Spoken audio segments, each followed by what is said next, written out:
अभी कुछ दिन पहले इस बात का खुलासा हुआ कि जनाब की जो फूफी हैं, यानी कि उनकी 4 फूफी हैं, उनमें से सबसे छोटी फूफी जो है, उनका हस्बैंड यानी कि उनके फूफा, उनका ईद के आसपास इंतकाल हो गया, यानी कि वो अब दुनिया में नहीं रहे। क्या सगे फूफा को ये इतने दूर का समझ सकते हैं कि जिसके ऊपर प्रतिक्रिया देना, कुछ बात करना, ऐसा इन्होंने गलत समझा। पर इस बात से जो रिश्तों का ढकोसला करते हैं, ये दिखावा करते हैं, उसकी जरूर पोल खुलती है। चलिए, इससे भी ज्यादा और क्या बुरी बात है उसके बारे में आज बात करेंगे। आज की चर्चा में आपका स्वागत है। जो लोग चैनल पहली बार आए तो प्लीज सब्सक्राइब कर लें और बेल आइकन भी दबा दें, जिससे कि आने वाली वीडियो की इन्फॉर्मेशन आपको टाइम से मिल जाए। आप हमारी इंस्टा आईडी पे भी हिट कर सकते हैं, इंस्टा आईडी नीचे दी हुई है। अब देखिए, वे एक तरफ तो ये बहुत ज्यादा हम्बल बनते हैं, खासतौर से जनाब आजकल कितने ज्यादा हम्बल बने हुए हैं। आजकल इनके व्लॉग देख के लगता है कि इससे ज्यादा सीधा आदमी, सज्जन आदमी, जेंटलमैन तो कोई और हो ही नहीं सकता। इस समय हम्बल होना है इनकी चालाकी की निशानी है, क्योंकि इस तरीके से, जिस तरीके से मैडम का हुआ, उसको जितना ज्यादा कैश करा सकते हैं ये उतना कैश कराएंगे। चलिए, हम तो रिश्तों की बात कर रहे थे, तो क्या है, रिश्तों का सिलेक्शन भी ये अपनी मर्जी से करते हैं। यानी कौन सा रिश्ता इनके फायदेमंद है और कौन सा रिश्ता इनके फायदेमंद नहीं है। एक तो बिल्कुल क्लियर कट है कि जितने भी इनके पापा के रिश्ते हैं वो इनके लिए कोई मायने नहीं रखते। फायदा नुकसान की बात से ज्यादा ये अम्मी के सिलेक्शन है, यानी अम्मी के जो रिश्तेदार हैं या किस रिश्तेदार के साथ में वो नाता रखना चाहती हैं, शुरू से इन्होंने अपने जितने ससुराल वाले रिश्ते हैं उन सबको त्याग दिया। पहले वही बात बताते हैं जिसके बारे में हमने बात करनी थी, उसके बाद में इसके और ज्यादा डिटेल में जाएंगे। जिस तरह से इनकी 2 नहीं 3 खालाएं हैं और तीसरी खाला के बारे में ये बात भी नहीं करते हैं किसी भी तरीके से, क्योंकि उससे अम्मी के रिश्ते बिल्कुल भी नहीं मिलते। और इसी तरीके से जो बुआएं हैं इनकी, यानी फूफियां हैं, वो भी 4 हैं। उन 4 में भी जो सबसे छोटी फूफी है, ये हम उसके बारे में बात कर रहे हैं, जिसके फूफा अब इस दुनिया में नहीं है।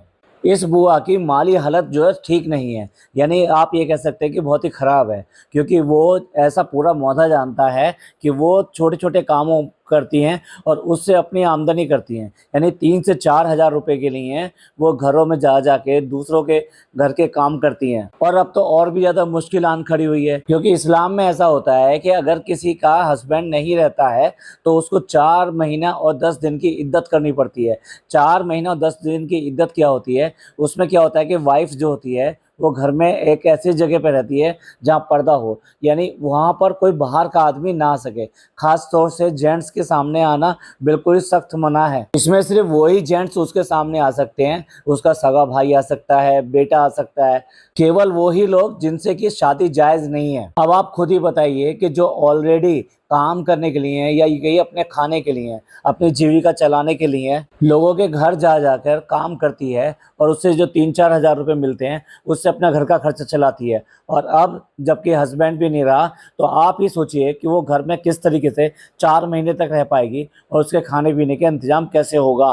क्या इस बात से नहीं लगता है कि सबसे पहले मदद की हकदार वो है इनकी, जिस पर कि ये हर महीने के लाखों रुपए कमाते हैं। मतलब इनकी कमाई आप अंदाजा भी नहीं लगा पाएंगे, मिनिमम से मिनिमम 40 लाख से 80 लाख रुपए के बीच में हर महीने कमाई होती है। और जनाब कहते हैं कि छत होना और 2 वक्त की रोटी होना अपने आप में बहुत बड़ी बात है।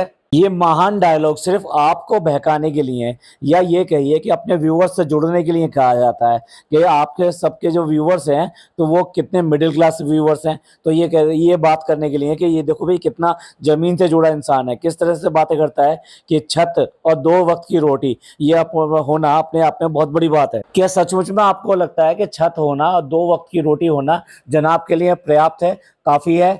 ये उन जनाब की बात करते हैं कि जो 1 नहीं 2 नहीं अपने घर में 4 से 5 हाउस हेल्प रखते हैं, और सबकी छोड़िए अपने लिए भी 2-2 आदमी रखते हैं, और जब भी कहीं बाहर जाते हैं तो कम से कम 2 आदमियों को साथ में लेके जाते हैं।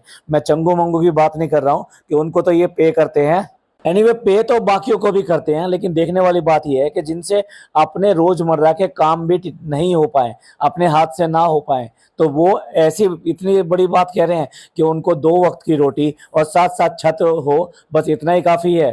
क्या नहीं लगता कि ये सिर्फ और सिर्फ दिखावा है, लोगों से जुड़ने के लिए एक डायलॉग है जो अच्छा सा लगता है इसलिए बोल दिया जाता है? क्या आपको लगता है कि ये सिर्फ एक छत और 2 वक्त की रोटी वाले अपना बर्थडे मनाने के लिए 5 स्टार होटल में जाते हैं? गाड़ियां इनके पास में आपने देखा है, एक नहीं कितनी है। हर बर्थडे कितने शान और शौकत से मनाते हैं। मतलब बर्थडे केक कटना तो इनके लिए ऐसा हो गया है कि किसी भी बात पे केक कट जाता है। ये एक छत और दो रोटी वाले अपनी वेकेशन के लिए दुबई जाते हैं। वाओ भाई, आप लोग बताएं, आप लोगों में से बहुत सारे के पास में छत भी होगी और दो वक्त की रोटी भी होगी, तो क्या आप दुबई जाते हैं? क्या आप इनकी तरह से ब्रांडेड कपड़े लेकर आते हैं? क्या आप इस तरीके से बर्थडे मना पाते हैं जैसे कि ये मनाते हैं? नहीं, ऐसा नहीं होता। इसलिए हमने कहा कि ये एक डायलॉग है जो कि लोगों को इम्प्रेस करने के लिए कहा जाता है। और अगर ये इतने ही सिंपल हैं और इतने ही हम्बल हैं जितने आज की डेट में बनते हैं, और प्यार मोहब्बत शुक्रिया इन सब की बात करते हैं, ये बात करते हैं कि आप हमारी फैमिली हो। अरे आप क्या फैमिली होगे जो अपनी सगी बुआ का नहीं हुआ, सगी फूफी का नहीं हुआ, जिसने कभी मुड़कर नहीं देखा उनको कभी ईद तीज त्योहार कभी नहीं भेजा, जिससे कभी ये फोन पे बात नहीं करते। यस, फोन पे, मतलब पापा जो है उनकी बहनें हैं, तो क्या उनका मन नहीं करता होगा कि मैं अपनी बहनों से बात करूं? और अगर वो बात करेंगे तो कोई बहुत बड़ी बात हो जाएगी, कोई प्रॉब्लम हो जाएगी। लेकिन नहीं, उनको भी पूरी तरीके से अपने अंडर में रखा जाता है और वो अपनी बहनों से या किसी से बात नहीं कर सकते। अरे बहनों की छोड़ दो, इनकी दादी जो थी, दादी भी इसी तरीके से मरी थी और वो भी इस तरीके से उस नाली में पड़ी हुई मिली थी, और साथ साथ जो है वो भी घरों का काम करके अपना खर्चा चला रही थी और खाने पीने का जुगाड़ कर रही थी। दादी वाले इंसिडेंट से भी इनकी आंखें नहीं खुली, और वही चीज कहानी दोहराई जा रही है फूफी के साथ में। कहाँ ये इतना इतना पैसा खर्च करते हैं? यही क्यों, डब्बा की भी तो लगती है ना वो कुछ ना कुछ। डब्बा तो उनके घर जाके गिफ्ट तक ले आई, आई मीन उनका दिया हुआ सामान तक ले आई, और वो ही ला ला कर अपने भतीजे के लिए यानी जनाब और मैडम के बच्चे के लिए वहां से चीजें भेजती हैं। लेकिन इनकी तरफ से बस टोटल वन साइडेड है। इनको सिर्फ और सिर्फ लेना आता है, किसी को देना नहीं आता। देना आता है तो सिर्फ एक ही टाइप के रिलेशन है इनके पास में। इसलिए मैंने कहा रिलेशन का चुनाव करते हैं, सिलेक्शन करते हैं ये। चलो देना लेना तो अलग की बात रही, मुंह का बोल भी नहीं रहा। यानी आप अपने जो रिश्तेदारों के, और रिश्तेदार कैसे, वो इन्हीं किसी घर की लड़कियां हैं, तो क्या उनके हालचाल जानने का भी आपको अधिकार नहीं रहा? या आप उनसे बिल्कुल ही ऐसे हो गए हो कि आपके प्यार मोहब्बत, इसे कहते हैं ना खून का सफेद पड़ जाना। अम्मी ने हमेशा हमेशा जो है ना इनके पापा को दबा के रखा, और ये कहानी लगता है जैसे कि पुरानी चली आ रही है। इनकी नानी के बारे में भी मौधा में यही बात कही जाती है, इनके नाना जो थे उनको जंजीरों से बांध के रखा करती थी। अब इन्होंने पापा को जंजीरों से तो नहीं बांधा, लेकिन उसके अलावा छूट भी कोई नहीं है कि वो किसी भी अपनी बहन से मिल सकें, बात कर सकें, उसके बारे में पूछ सकें। कोई मौधा आता है जाता है, एक बार भी ये नहीं पूछते उनका नाम लेके वो कैसी है कैसी नहीं है। दूसरी तरफ आप उन बहनों को देख लो, कितनी खुददारी है उनके अंदर।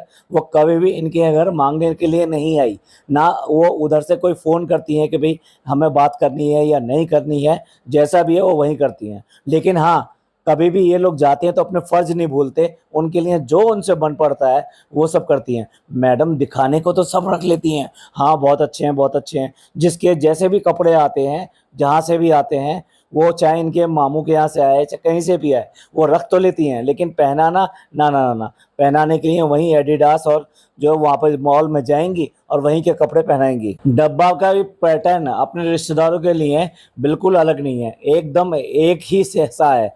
असल में क्यों ना हो, जो माँ ने नफरत भरी है तो दोनों बच्चों में बराबर बराबर भरी है, तो इसलिए वो पलट के नहीं आते। इसलिए हम कह रहे हैं कि इनको रिश्तेदार बड़े सिलेक्शन के साथ में चूज करते हैं। असल में इतनी कमाई के बाद में भी लेना देना इनके कोई मतलब में नहीं है, जबकि इतने इनकम वाला आदमी तो बहुत कुछ कर सकता है। जिस तरह से डब्बा ने आके कहा हमारी तो यही कमाई है, इसके अलावा और कोई कमाई नहीं है, और हमें आपको पता नहीं है हमें कितने फैमिली पालनी पड़ती हैं, उनके मेडिकल बिल भरने पड़ते हैं, तो बताए ना किन किन का भर रही है। क्या सचमुच में कमाई इतनी कम है कि अगर फुप्पो की थोड़ी बहुत मदद कर देंगी तो कोई प्रॉब्लम हो जाएगी? अब देखिए, अभी वहां से वो शहर को लेकर आई है, क्या माने हैं इसको, क्या मदद करने के लिए लेकर आई है? नहीं, पूरी तरीके से काम करने के लिए लेकर आई है। और वो और डॉटर खाला, ये दो नंबर 1 की सर्वेंट हैं, यानी वो बड़ी है और ये छोटी है और सबसे निचले स्तर की है। इनको हमेशा ही काम करते रहना, इनको ना बाहर जाना है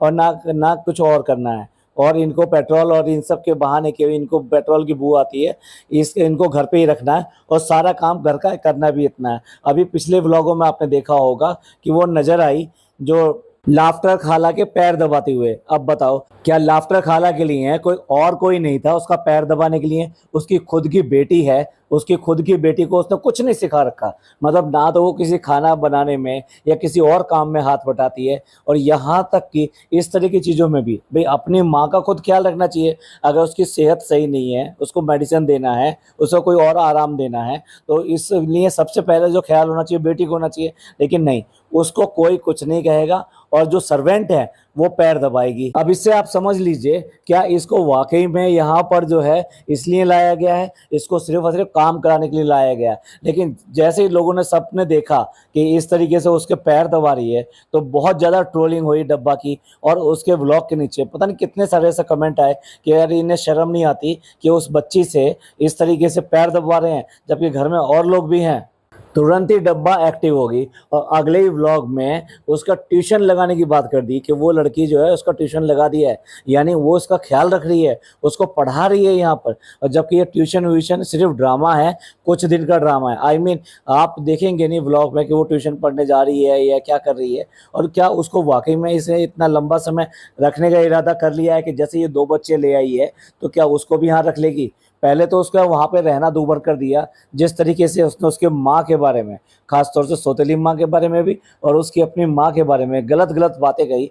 तो जो माँ अब नहीं है तो वो तो कोई बात नहीं है, उसका तो कुछ आप कह ही नहीं सकते कि उसने क्या, जो नुकसान पहुँचाना था वो पहले ही पहुँचा दिया। लेकिन एक शर्म तो आती है ना बच्चे को अपनी माँ का नाम लेते हुए। लेकिन जो अभी माँ उसका जो थोड़ा बहुत कुछ भी कर रही थी, उसने वो सब कुछ बंद कर दिया, और बच्ची बिल्कुल अकेली हो गई। वास्तव में देखा जाए तो उसको कैसे भी करके मदद की ज़रूरत है, पर क्या वास्तव में ये मदद पहुंचाती है? ये जो कहती है ना मैं घर पाल ली हूँ, परिवार पाल ली हूँ, मैं मेडिकल का बिल दे रही हूँ, कहाँ दे रही है? ये कहीं पर भी ना खैरात करके आते, ना ज़कात दे के आते। इनके व्लॉग के नीचे इतने सारे लोग जो है चीज़ें मांगते हैं, मदद मांगते हैं, पैसे मांगते हैं, उनकी किसी की मदद नहीं करते। कोई ऐसा तरीका नहीं निकाला हुआ। जबकि बड़े बड़े व्लॉगर्स जो कुछ ना कुछ अपना हिस्सा थोड़ा बहुत जो है इधर उधर यतीमों में, या फिर किसी मददगार को मदद देने में, या बीमार में, या कोई और चैरिटी करने में, या सामान बांटने में, या गिव अवे करने में कहीं ना कहीं खर्च करते हैं। अगर इनके पास में इस तरह से फ्री का पैसा नहीं आ रहा होता तो आपको क्या लगता है डब्बा इतना ज़्यादा खर्च करती? उसने 3 करोड़ रुपए के जो शॉप्स ली, उसके बाद में उसको डेकोरेशन वगैरह करके सब कुछ बनाया, तो ये प्रोजेक्ट इसका कम से कम 5 करोड़ रुपए का था। और इसके बाद में पीछे कुछ और जगह ली जिसमें इसने दस्तरखान और ये सब कुछ बनाया। एक फ्लैट इसने डेल्टा में ले लिया, एक फ्लैट और अभी अभी बुक कराया है जो अंधेरी या समथिंग जगह पर है। मौधा में एक जो है ट्रैवलिंग एजेंसी खुलवा दी, वहाँ पे एक प्लॉट ले लिया, और घर को कितनी बार रेनोवेट कर लिया आपसे छुपा हुआ नहीं है। और जल्दी ही अब थार भी आने वाली है। मानते हैं थार जो इतना ज्यादा कॉस्टली नहीं आती, पर खर्चा तो है ना। ये सबूत इस बात के लिए काफी है कि इनके पास बेशुमार पैसा है, पर फिर भी इनकी भूख नहीं मिटती है। डब्बा तो आज की डेट में डिजिटल भिखारी के नाम से मशहूर हो गई है, लेकिन कहीं पे भी अपना फर्ज निभाना हमेशा भूल जाती है। अगर देखिए खालाओं को बुला रही है, सिर्फ 2 ही तो खाला हैं जिनको ये बुलाती है साल में 1 बार या 2 बार, तो उसके बाद में उनको कुछ लेती देती है। आई मीन उनको सारे पुराने जितने भी कपड़े पड़े होते हैं वो सारा देती है, अपना घर का कुछ और सामान जो स्क्रैप सामान पड़ा है वो तो दे देती है, अपने सैंडल वगैरह ये सब निकाल कर दे देती है, और जाते जाते मार्केट से जाके कुछ और चीजें दिला देती है। लेकिन उसके साथ में इतना ज़्यादा कंटेंट भी तो खींचती है। अगर महीने का ये हम कह रहे हैं कि 40 से 80 लाख रुपए के बीच में कमाते हैं, तो क्या आप ही बताओ अगर इनको इस व्लॉग से हटा दो और एक एक महीने रह कर जाते हैं, तो क्या ये इतनी आमदनी नहीं करा के जाते? इस सबके सामने उनको लिए खर्च किया गया पैसा तो कुछ भी नहीं है। तो इसे तो आप मदद भी नहीं कह सकते, इसे तो चिल्लर कहेंगे, सौदा कहेंगे, वो भी सौदा ऐसा जो बहुत ही सस्ते में किया गया हो। और हाँ, एक और बात पता चली है कि जो इनके खालू हैं जो कि सऊदी में काम करते हैं, और वहाँ सऊदी में नहीं सॉरी कतर में काम करते हैं और वहाँ ड्राइविंग करते हैं, तो वहाँ से जो पैसा भेजते हैं उस पैसे से इन दोनों बच्चों का खर्चा चलता है। आई मीन फीस का पैसा जाता है, यानी फीस का पैसा वहाँ से आता है, इनको यहाँ पे सिर्फ रहने के और खाने के खर्चा करना होता है, और बदले में ये इतना सारा कंटेंट देते हैं। नहीं तो आप ही सोचिए, अगर वो सऊदी में लगातार कमा रहा है और यहाँ पे खाला भी पड़ी रहती है और साथ साथ दोनों बच्चे भी पड़े रहते हैं, तो फिर जो जितना भी वो कमा रहा है वो सारा तो बचत हो जाए। और उसका तो अभी तक जो घर बन रहा था वो बहुत शानदार बन रहा है, बन जाता। और साथ साथ जो ये वहाँ से खबरें आती हैं कि वहाँ कर्जदार जो इसके घर पे आते रहते हैं, क्योंकि जो घर बनाया है वो उधार लेकर बनाया है, तो ऐसे में पैसा आखिर गया कहाँ? वो सारा पैसा जो है इन बच्चों की पढ़ाई पे खर्च होता है, जो कि मुंबई में पढ़ाई का खर्चा है। और अगर ये वाली बात सत्य है तो फिर एक बात बताइए, क्या तो डब्बा कर रही है उन बच्चों के लिए और क्या जनाब और मैडम कर रहे हैं? जबकि जनाब और मैडम जब लेकर आए थे इनको तो ये कहकर लेकर आए थे कि ठीक है इन बच्चों को ले सकते हैं, ले जाते हैं, लेकिन हमारा इतना वो तो नहीं है, लेकिन चलो अल्लाह है करने वाला, हम कैसे भी करके ही कर लेंगे। और आज ये हाल है इनका। तो इस सब से ये पता चलता है कि ये जिस तरीके से दिखाते हैं, फैमिली को दिखाते हैं, प्यार मोहब्बत दिखाते हैं, अपने आप को छोटे लोगों से जोड़ने की कोशिश करते हैं, छत की बात करते हैं, 2 वक्त की रोजी की बात करते हैं, ये सारी बातें कुल दिखावा है और इसके अलावा कुछ नहीं है। आप लोगों को बहकाने का, आप लोगों से जुड़ने का। असल में क्या है पीछे से, ये आज हमने आपको बता ही दिया। इनकी नानी होगी, इनकी अम्मी होगी और अब ये हो गए। इतिहास अपने आप को दोहराता रहता है, इसलिए जो कर्मा कहते हैं ना, कर्मा जो लौट लौट के आता है, और इसीलिए वो पता नहीं चलता है कि जब आपको दुख आता है तो आप ये सोच नहीं पाते ये किस मेरी कर्म की सजा है।